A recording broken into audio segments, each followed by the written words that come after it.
All right, hi, seventh graders. It is Mrs. Sepulveda again. Here to read to you your day two independent work packet, work from home, distance learning, whatever you want to call it, reading assignments. So today you need to do independent reading, read a book or an article of your choice, and complete the reading log. We also are going to read source 2, blog entry, our garden invasion, take notes and annotate the source as needed, and read source 3, invasive plants, and take notes and annotate the source as needed. So let's dive in. Here's your reading log where you write about whatever you read independently and draw a picture. All right, source number 2, blog entry, our great garden invasion. The following passage is a blog entry written by a dedicated gardener. Talk about poor timing. My wife and I took a 1-month trip out of the US just as at the end of winter.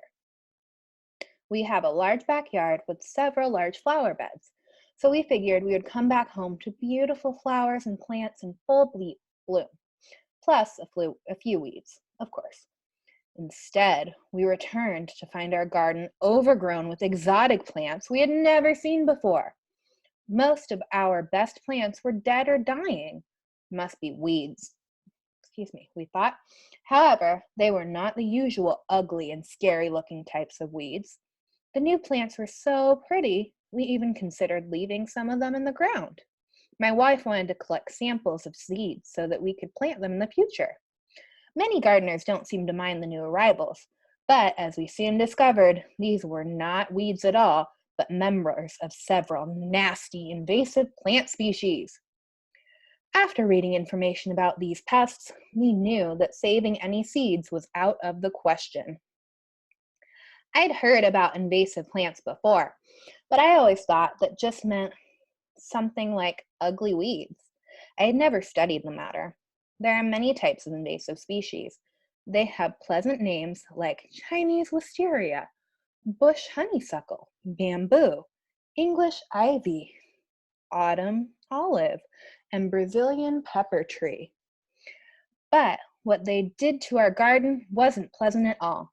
They took over many of the spaces where our favorite plants used to be, blocked sunlight because they covered so much of the ground, and even climbed up the sides of our back deck and major portions of our fence.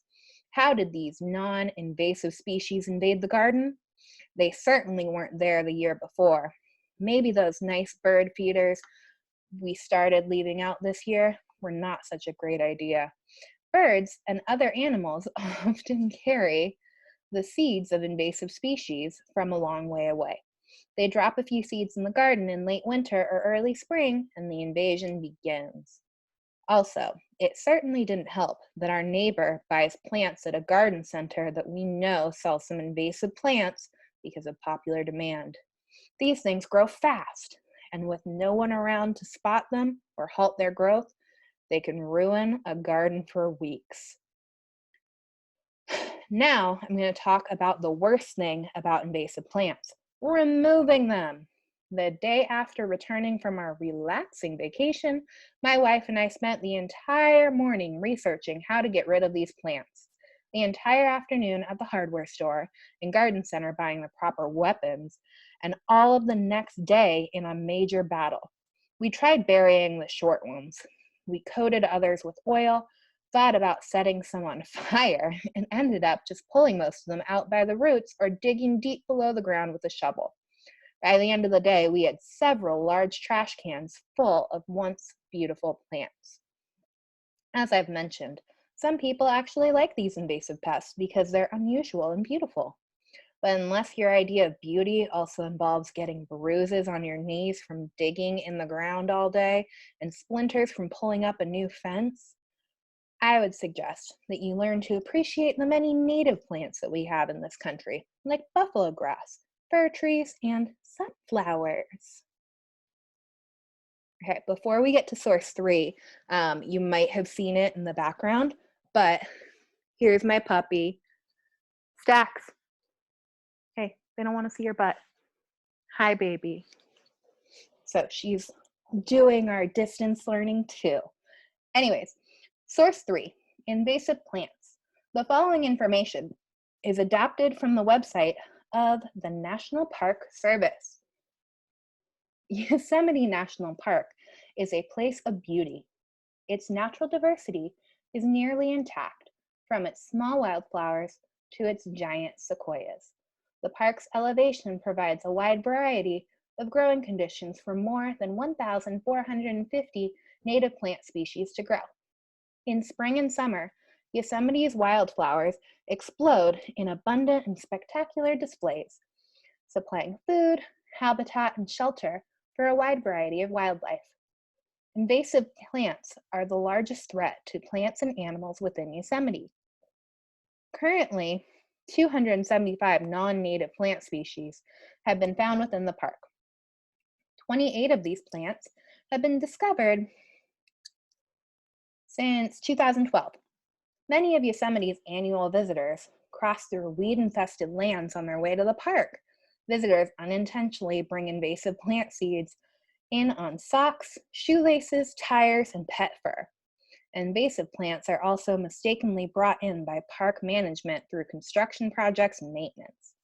Keeping weeds out of Yosemite is a constant challenge that requires a strong understanding of invasive plants and treatments. Park management must also understand the planning required to manage such a large and rugged park. How do invasive plants impact Yosemite? Invasive plants not only damage native plants, they also have serious impact on other natural features. Impact native wildlife. Native plants and wildlife depend on each other for their survival. Many native animals, especially insects, only eat certain foods. An interruption or change in any of the food source is devastating. Some non-native plants can provide large amounts of food, affecting the eating habits and behavior of animals. For example, a non-native blackberry covered about 80 acres of Yosemite Valley, often near developed areas. Ripe blackberries attract black bears to those developed areas. This increases the frequency of human-bear interactions and can compromise the safety of both wildlife and visitors. Change fire regimens or regimes. Invasive plants, such as cheatgrass, can alter the amount of time and strength of wildfires.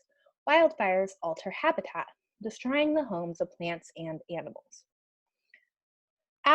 Alter the visitor experience. Invasive plants can transform spectacular displays of wildflowers into large, ugly land masses. Thorns and spines on invasive plants can turn inviting and accessible areas into thick and unattractive thickets of weed. Cause impacts beyond park borders. Invasive species have no regard for political boundaries. They can rapidly spread between Yosemite and adjacent lands. Yosemite's high-priority weed, yellow star thistle, is one of Yosemite's most aggressive invasive plants. Already widespread throughout California, yellow star thistle has recently become well established in the Sierra Nevada foothills. Along the river canyons of the park's western boundary, land managers are trying to stop its spread. In previous years, the invasive plant program has used mechanical mowing as a way of control with some success. However, due to the large scale and rocky, uneven surface of the mountain, herbicide treatment is the only way for safe and successful control of the yellow star thistle. Chemical treatments have reduced yellow star thistle drastically.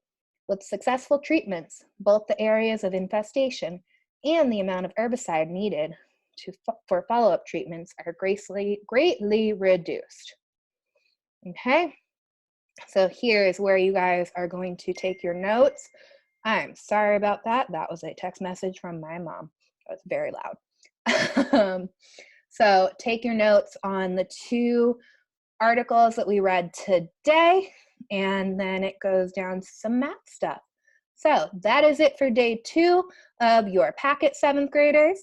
I hope that this is helpful for you, and I will see you, or you'll see me, tomorrow. All right. Bye, guys.